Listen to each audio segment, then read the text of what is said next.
Tu n'as même pas un... Je sais pas, les enfants que tu nourris, nous, on a les enfants à nourrir, on a les besoins des enfants. Tu as 3 enfants en France, c'est pas la rigolade, wesh. Cette tendance aussi pour s'occuper des gamins. Il y a des gens qui réalisent, qui font des réalisations parce qu'ils n'ont pas de charges. Vous savez ce que c'est qu'un enfant en France? Quand tu t'occupes bien d'un enfant, vous savez combien peut coûter un enfant en France?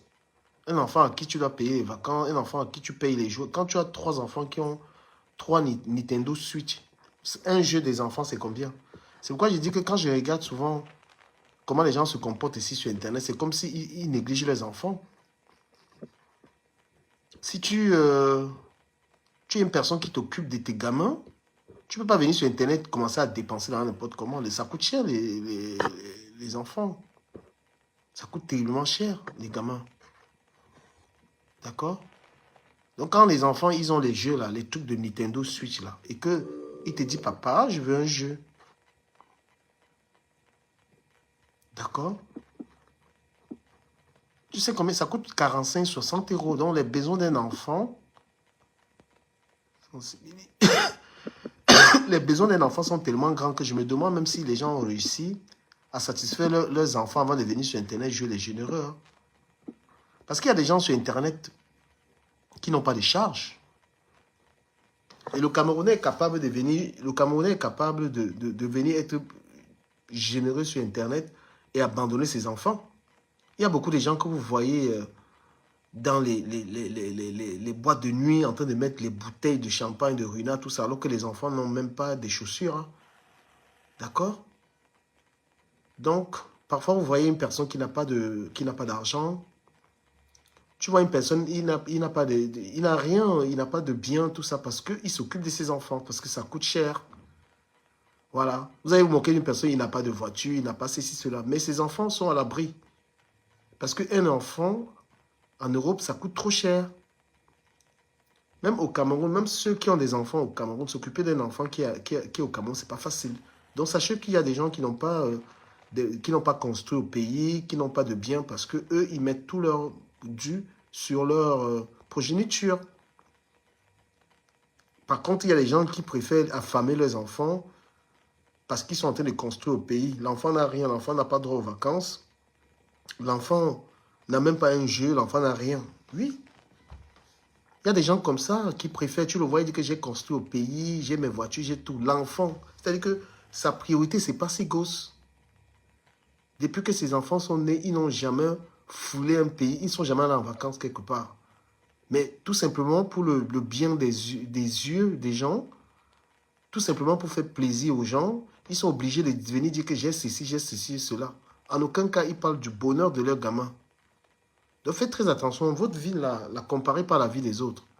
Il y a des gens que les enfants ne sont pas les priorités. Il y a des gens que leurs femmes, leur ménage, ce n'est pas les priorités en fait. D'accord? Il y a beaucoup de gens, il fait des enfants, mais l'enfant n'est pas sa priorité. Parce que lorsque tu engages un chantier, tu fais R+4, alors que tu gagnes peut-être 2 000 €. Ça veut dire que tu vas devoir affamer tes enfants. Tu vas devoir faire des sacrifices énormes sur un projet de construction d'une dizaine d'années. Alors que tes enfants, ils vont grandir. À quel moment tes enfants vont pouvoir profiter avec toi? À quel moment tu penses? Et ça, c'est ce que beaucoup de gens y font. Hein?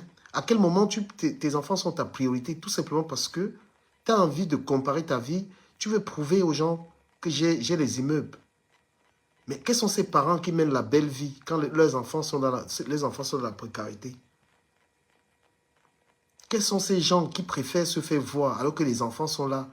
Ils n'ont même pas une chambre propre à eux. C'est-à-dire que tu as des enfants. Hein?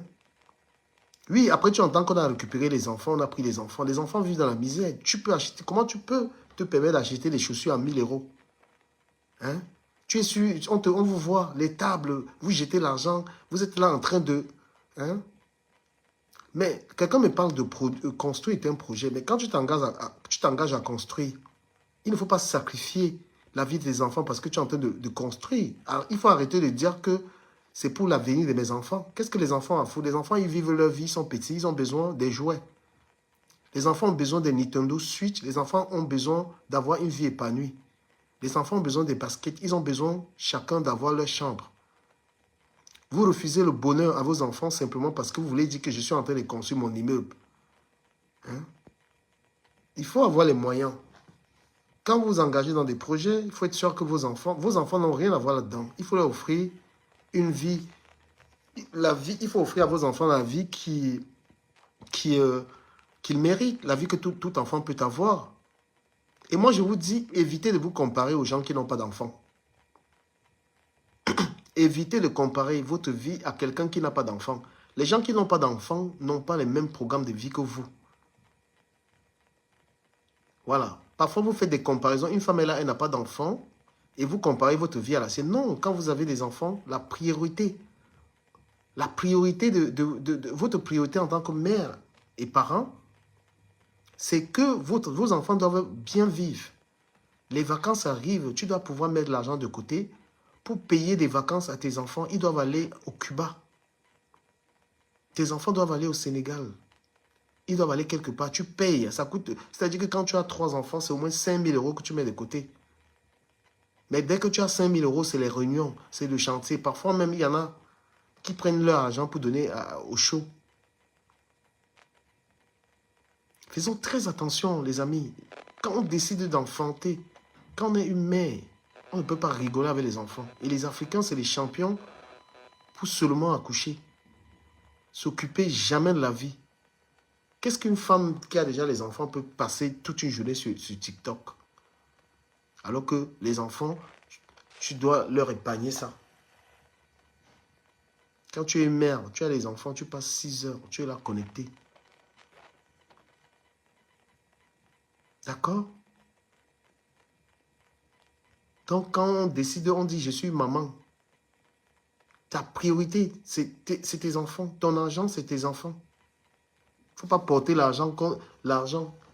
Tu peux pas montrer aux gens que tu as l'argent et les enfants sont là, ils sont avec les habits troués. C'est bien dommage, hein, parce que parfois tu rends visite à quelqu'un ici, tu trouves que ses enfants ont les vêtements déchirés. Oui, tu rends visite à certains frères, là, tu arrives chez lui comme ça. Il va avoir une collection de whisky chez lui. Il va avoir une collection de whisky. Tu as une collection de whisky à la maison et tes enfants sont là. Ils n'ont même pas de livre. Tes enfants sont là, ils n'ont même pas une chambre à eux. Et cette éducation d'alcoolique là, il faut épargner ça aux enfants. S'il y a une chose qu'il ne faut même pas exposer dans une maison, c'est l'alcool. Parce que, très honnêtement, si tu as un enfant qui s'engage dans l'alcool, c'est une très mauvaise chose. Hein. Ça, c'est le pire, hein, que ton enfant devienne alcoolique. Et moi, je vous dis, hein, évitez de donner de l'alcool aux enfants. Voilà, évitez les histoires de donner de l'alcool aux enfants. Les trucs qu'on fait en Afrique, là, moi, je peux porter plainte à quelqu'un qui fait ça. Les trucs que le parent te donne un peu d'alcool dans la bouche, là, non, you have to stop it, man. You don't have to do it. L'enfant, il ne faut pas lui donner l'alcool. C'est une très mauvaise éducation. L'alcool, ça détruit carrément l'enfant. Et c'est comme ça que les enfants s'habituent aux histoires d'alcool. L'alcool, le tabac, non.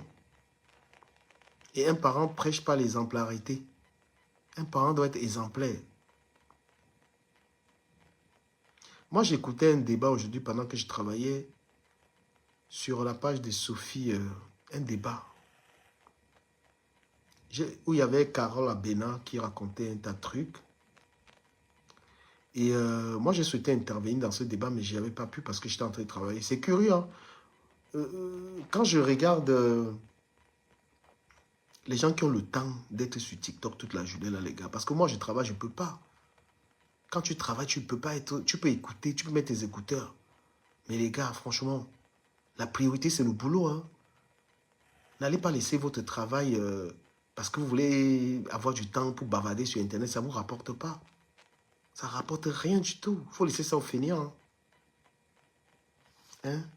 Coucou Sandrine, ça va très bien. Donc, j'écoutais le débat dans lequel il parlait de la femme. Et Carole Abena disait que elle fait du 50-50 avec son mari et tout ça, nanani, nanana. Moi, je vais donner mon avis dans mon live. Le rôle d'une femme, c'est-à-dire que c'est l'homme qui décide de fonder la famille. Ce n'est pas à la femme de fonder la famille. Moi, je vais donner mon avis sur ce débat-là ici. C'est l'homme qui fonde la famille et fait le choix de la femme qui va l'accompagner à fonder la famille. Ne vous trompez pas, ne vous méprenez pas. Une femme peut être riche, elle peut avoir tout l'argent qu'elle veut. Mais celui qui fonde la famille, c'est l'homme. J'ai écouté ce débat, mais je n'en revenais pas. L'homme décide, c'est l'homme qui a la charge de fonder une famille. Donc, il va donner une progéniture. Il va essayer de créer sa progéniture. Donc, l'homme, s'il s'appelle Takam, il faut qu'il crée les héritiers du nom Takam, les héritiers de son père et de son grand-père. Il va donc chercher la femme qui va l'accompagner. Ce n'est pas l'inverse, ce n'est pas une femme qui crée. Aujourd'hui, on a des femmes qui veulent créer des progénitures. L'argent, c'est rien. L'argent, c'est tout simplement pour vous épargner du besoin. Il ne faut pas croire que l'argent une femme peut être milliardaire et fonder une famille. La femme accompagnera toujours un homme, même si elle est riche. À partir du moment où la femme se sert de son argent pour dominer un homme, ce n'est pas du tout une relation. Donc, une femme est obligée d'accompagner un homme pour qu'il assure sa descendance. La richesse n'a rien à voir là-dedans. J'écoutais le débat là, j'en revenais pas parce que beaucoup de femmes se trompent avec l'histoire d'avoir l'argent. L'argent, c'est bien. L'argent, c'est une petite protection pour toi, madame. Pour que tu ne dépendes pas d'un homme. Mais l'argent ne peut pas faire. Tu ne peux pas t'asseoir une femme, tu penses que parce que tu es plus riche qu'un homme, tu vas dominer. L'homme, même s'il est pauvre, il doit être serein. C'est lui qui fonde sa famille. Donc, ton argent va tout simplement accompagner le foyer. L'argent que tu as va seulement accompagner. À partir du moment où une femme veut dominer son mari parce qu'elle a les moyens, pauvre de lui, d'accord? Pauvre de lui parce que ce n'est plus une relation. L'homme est le chef. L'homme est le chef. Et un chef n'est pas là pour écraser sa femme. Il est là pour aimer sa femme. Le projet, c'est de procréer, c'est d'avancer ensemble et d'assurer aux enfants une éducation. Les gens sont même dans les relations, ils ne savent même pas ce que c'est qu'une relation. C'est pourquoi je vois les femmes, hein, les gens s'engagent avec... C'est pas une partie de plaisir être en couple. Hein. Quand on décide d'être en couple avec quelqu'un, c'est parce que derrière, il y a un projet de vie sérieux. Tu regardes, tu vois en cet homme, c'est-à-dire que le père de tes enfants, tu vois en cet homme quelqu'un qui va être là pour toi. Ce n'est pas une partie de plaisir de s'engager avec quelqu'un. Non, on s'engage avec quelqu'un qui a certaines valeurs. Une femme qui se prend au sérieux ne peut pas se mettre avec un plaisantant. Même une femme, même, quand elle veut se mettre avec un homme, elle veut vraiment que l'homme soit un chef. C'est-à-dire que la femme veut que son mari soit un chef. L'homme qui restitue le respect. Il est là, il respecte sa famille. C'est bien dommage que les femmes fassent souvent le mauvais choix. Il y a la moralité. Il y a une période d'essai. C'est-à-dire qu'une femme sait que je vais me mettre avec un homme. Donc, tu vas assurer la descendance d'un homme. Il y a les hommes que, toi, une femme, tu ne peux pas assurer sa descendance parce que quand tu regardes son comportement, hein, quand tu regardes, il n'a aucune valeur. L'argent n'est rien. Ce n'est pas parce qu'un homme a de l'argent que forcément tu vas aller chercher à être la femme. Non. Si c'est l'argent qui attire une femme vers un homme, non. Tu ne peux pas t'engager avec un homme forcément pour les moyens. Les moyens, c'est bien. Mais quand tu as affaire à un enfant avec quelqu'un, lui assurer une progéniture, il faudrait que celui-ci ait certaines valeurs. Minimum qu'il soit respectueux, qu'il soit quelqu'un qui peut être un père. Tous les hommes ne peuvent pas être pères. Donc quand une femme elle-même, elle se respecte, elle ne peut pas faire l'erreur de porter l'enfant de n'importe quel individu. Je suis désolé. Nous-mêmes, déjà, les hommes, même, on fait attention à ça. Il y a les femmes que gare. Même si le préservatif s'est percé là, tu pètes un câble. Parce que quand tu regardes le comportement d'une femme, celle-là que tu as rencontrée le premier soir, elle commence à te parler d'argent. Tu mets dans ta tête que c'est une fille qui est là pour des sous. Quand l'homme sait déjà que la femme, même si un homme a l'argent, il sait que la femme, si elle est là pour l'argent, il n'y a plus de sentiment en fait. On satisfait tes besoins financiers et on espère ce que tu donnes en retour. Les sentiments, c'est à quel moment? Oui, un homme, quand il sait que l'homme sait très vite que cette femme, elle est là pour l'argent. Déjà le premier rendez-vous, hein, déjà au premier encart, l'homme note déjà le comportement de l'engars. Que cette fille, elle est derrière moi pour mon argent. Et pour que la relation se poursuive, qu'est-ce qu'il va faire? Il va te satisfaire. Il va satisfaire quoi? Tes besoins financiers. Et tu seras obligé de faire quoi? De satisfaire ses besoins sexuels. À quel moment c'est encore une histoire d'amour? L'homme, c'est pas ton patron, c'est pas quelqu'un de ta famille. C'est quelqu'un qui essaye de faire ta connaissance pour avoir une relation sentimentale. Et toi, tu le confonds à ton père, tu commences à lui dire mon loyer. C'est-à-dire que c'est des trucs de prostitution directement que tu engages avec lui. Quand tu demandes un homme avec donne-moi l'argent, l'homme sait qu'il n'a pas affaire à une femme qu'il aime. Il a affaire à une fille qui est là pour ses sous. S'il peut t'en donner, il te donne. Et toi, qu'est-ce que tu vas faire? Tu vas aller te livrer. Je vais revenir un peu sur l'affaire de Dean Dissaké. Le gars